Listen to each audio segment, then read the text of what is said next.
আজ অনেক সকাল সকাল ঘুম থেকে উঠে পড়েছিলাম, কারণ যাব আজকে দিদি আর বোনপোকে দেখতে। তারা নার্সিংহোমে ভর্তি ছিল আর সেখানে মা ছিল, আর আমাকে বাড়ির সব কাজ করতে হবে। ওই জন্য তাড়াতাড়ি ঘুম থেকে উঠে বিছানাটা ঝেড়ে নিলাম, বাকি কাজগুলোও সেরে নিলাম। তার আগে ঘরটাকে ভালোভাবে বাগিয়ে বিছানাটাকে ঝেড়ে ঘরগুলোকে ঝেঁটিয়ে নিচ্ছিলাম, কারণ আমাকে তাড়াতাড়ি বেরোতে হবে। বাস ছিল খুবই কম টাইমের মধ্যে, তার জন্য আমি তাড়াতাড়ি ঝেঁটিয়ে নিচ্ছিলাম। আর এদিকে অনেক বেলাও হয়ে গিয়েছিলো, আর যতই তাড়াতাড়ি উঠি না কেন কাজ আমি তাড়াতাড়ি সারতে পারছিলাম না। তারপরে যা হোমওয়ার্ক করে তাড়াতাড়ি তবু করার চেষ্টা করছিলাম। তারপর রেডি হয়ে যে আমার দাদা দিতে যাচ্ছিলো বাইকে করে, তো চলে গেলাম। তারপর পৌঁছে গিয়েছিলাম আর আমি একটু দেখিয়ে দিলাম আমার দিদি আর বোনপোকে।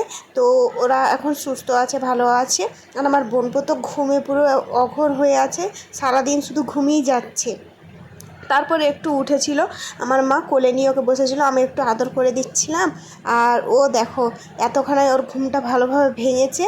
তারপর ওর সঙ্গে একটু খেলু করে নিলাম। তো বাড়ি আসার টাইম হয়ে গেছিলো, তার জন্য ওর সাথে একটু খেলু করে দিলাম। আর মা এই যে বসে আছে বোনপোকে নিয়ে, আর আমি এদিকে বাড়ি যাওয়ার জন্য বাসে উঠে পড়েছিলাম। তো চলো আজকের মতো টাটা, বাই বাই। কেমন লাগলো ভিডিওটা অবশ্যই কমেন্ট করো, আর সাবস্ক্রাইব করতে ভুলো না।